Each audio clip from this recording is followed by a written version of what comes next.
Hi everyone, welcome to my channel. Thank you so much for stopping by. If you're seeing my face for the first time, welcome.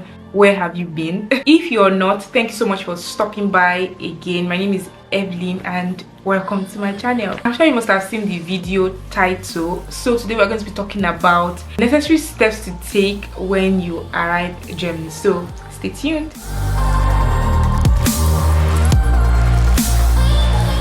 You have successfully landed in Germany. Welcome. Been able to overcome the hurdles of getting a visa, booking your flights, and all those rigorous steps, and you were able to successfully land in Germany. So, welcome. However, here are the necessary steps that you need to take once you land in Germany. And these steps are not going to be arranged step by step order. One could come before the other, but all these are important. The first and the most important one is the famous Anmeldung. Anmeldung is like one of the most important documents that you can find here in Germany because it's the first thing you need when you land in Germany. This is because basically everything you do here is connected to your Anmeldung. To process your Anmeldung, in addition to your passport and identification documents, you need a place to stay. You cannot do your Anmeldung at an hotel or a temporary place of residence. You need something that's kind of permanent to be able to process this. Second thing would be to get a mobile SIM card and internet. This is really important. Sehr wichtig. You need your mobile phone and your internet. So important because you're going to be needing it for movement and all that. Of course, I've learned that in the past, getting your mobile contract or internet could be really take a long time, but I think that as time goes on, it has gotten a bit easier because there are now a lot of choices that you can make compared to years before. Now, the third thing, which is also very important, is to know your means of transportation, and there are three major means that you can move around here in Germany. For instance, if you're going to be going through the local transportation, you're going to be going through the S-Bahn, the U-Bahn, the tram, and the bus. And if you're going to be going with the local transportation, you're going to be needing your ticket. If you're going to be commuting on a daily basis, you might want to subscribe for a monthly ticket, which is more cheaper. But if you're going to be working mostly from home and just going out maybe once in a while, you might maybe want to go with a ticket that is just a buy as you go. Another means of transportation is riding a bicycle. However, you might need to invest upfront in buying a bicycle and also maybe regular maintenance of your Fahrrad, of your bicycle. Another means of transportation is buying a car. However, you have to check that your license from your home country can be converted or can be used in the meantime before you are able to convert it to the one that is permissible here. Another important thing that you should do is to register for your health insurance. However, depending on the type of visa that you come in, everyone here is mandated to have an health insurance. If you're a student, you might want to start looking at health insurance providers. If you came in for work or you came in to look for a job here or a freelancer, you need to also start looking for health insurance providers. Also, like I said, there are now different choices to pick from, especially for expats and English speakers like you and me. Another closely related also look at is to get other insurances. Germany is a land of different insurance. Like there's insurance for everything. But one of the most important one after the health insurance is to get your private liability insurance.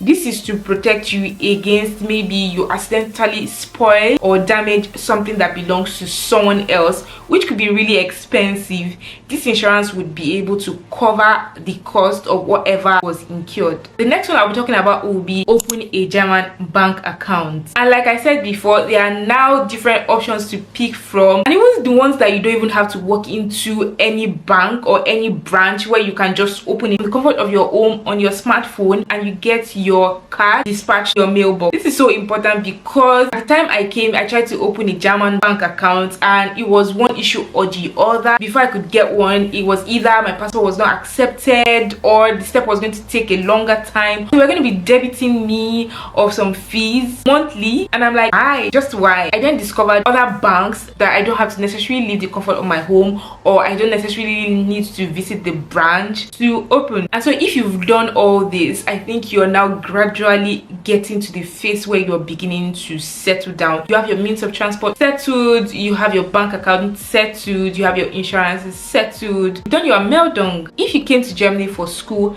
now is the time to start getting to know more about your lectures, your school, your lecturers, the courses you're going to be taking. And if you came here through a work visa, Now is the time to try to figure out where your office is, how to resume, how to get there through your preferred means of transportation that we discussed earlier. Also, if you came in to look for a job, now is the time to start looking for a job. Or if you came in as a freelancer, now is the time to start looking for clients. At this point, you might also want to start looking at taking integration courses or German language courses. I would advise everyone to do that because I am not sure I got that advice when I came in. I didn't even know what an integration course was, and then I opted to do my master's. It was at that point that I discovered what an integration course was all about. An integration course / German language course is a course provided by the government where you are able to settle into the environment and you're able to know what to do, what not to do, what's obtainable. It also eases you into the system whereby you also start learning about the language. After all these are done, you might want to start looking at extending your visa, depending on the type of visa that you came in with. For instance, for me, the visa I was given from my country was about 6 months. After I was a bit settled, I had to book an appointment at the foreigners office, the Ausländerbehörde, where I then went in to extend my visa. And then last but not the least, at this step that you're well settled in, you can then relax and start to know people around, maybe start building your community. If you're a Christian, you start looking for maybe a place of worship and stuff like that, looking for people with like minds to maybe settle in, start to get to know about people, start making friends and all of that. I wish you all the best as you try to settle in Germany. I pray for you that that God grants all your heart desires and you know what step to take. You're not stranded, you know exactly what to do. If you have any questions, please let me know in the comment below, and I'll be seeing you on my next one. Bye.